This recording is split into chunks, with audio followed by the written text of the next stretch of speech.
France Active, au niveau national, c'est un établissement financier. Au niveau régional, c'est 42 associations. Et une des principales associations régionales, c'est France Active Bretagne, qui existe depuis très longtemps maintenant, qui fait de l'accompagnement à la création d'entreprises pour ceux d'entre nos concitoyens qui sont très éloignés de l'emploi, les aide à devenir entrepreneurs, à créer une entreprise. Puis on fait une deuxième chose qui est complémentaire, c'est qu'on finance l'économie sociale et solidaire. L'économie sociale, c'est à la fois une vocation sociale, répondre à une demande sociale, par exemple l'insertion de gens qui sont très éloignés de l'emploi ou qui sont victimes de handicap par l'activité économique.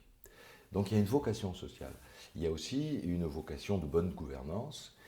Il y a une vocation environnementale. Vous avez désormais un peu partout des petites entreprises qui travaillent autour de l'économie circulaire, autour des nouvelles formes d'agriculture bio. Vous en avez un petit peu partout.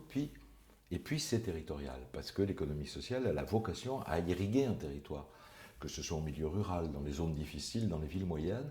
On a besoin de cette économie sociale-là. Et en plus, ça correspond à une demande, notamment une demande des jeunes, qui ont envie de s'investir dans l'entreprise, mais pour des raisons d'intérêt général. L'année passée, pour vous donner un exemple, sur l'ensemble de la Bretagne, France Active a contribué au financement, au développement, à la naissance d'une 50aine d'entreprises.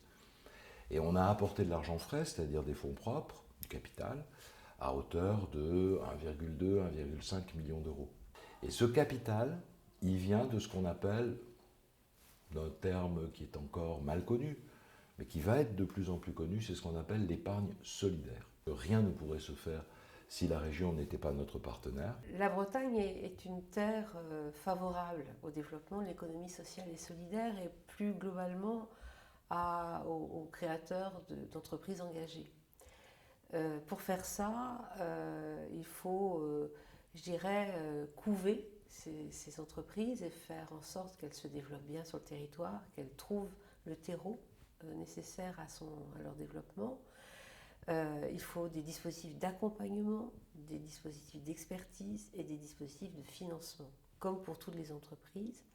Sachant que les entreprises de l'ESS ont un peu une particularité, c'est de l'économie ordinaire et elles peuvent aller vers les dispositifs ordinaires, mais souvent il y a dans l'économie sociale et solidaire une fragilité du fait de peu de fonds propres ou d'un projet ou d'un modèle qui est nouveau, qui est innovant et qui ne rassure pas forcément les financeurs, puisqu'il y a toute une partie d'expérimentation, de prise de risque supplémentaire. Donc un besoin de soutien plus patient, plus dans la durée, et en tout cas toujours avec bienveillance.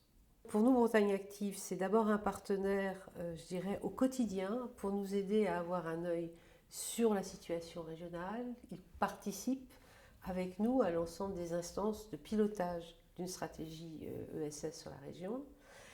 Plus particulièrement, nous nous appuyons sur leur expertise quand nous avons besoin de nous faire un point de vue sur un dossier pour aussi rassurer les uns et les autres sur la capacité à y aller et à suivre. Et ensuite, effectivement, à financer des projets, soit dans des phases de faisabilité et, je dirais, de business plan, soit des phases de lancement, soit des phases de consolidation. La région Bretagne arrivant souvent d'ailleurs en renfort aussi sur ces financements, mais rassurée aussi par le fait que Bretagne Active, qui a expertisé le projet, s'avance. Dans la période de la Braescope, qui est le grand enjeu de la région Bretagne actuelle, c'est-à-dire la capacité que la région a emmené l'ensemble des collectivités, des entreprises, des associations et des citoyens sur des engagements liés aux urgences climatiques et plus globalement, je dirais, à la transformation de la société et des usages, on a particulièrement besoin d'ancrer l'économie sociale et solidaire et l'innovation sociale dans les territoires.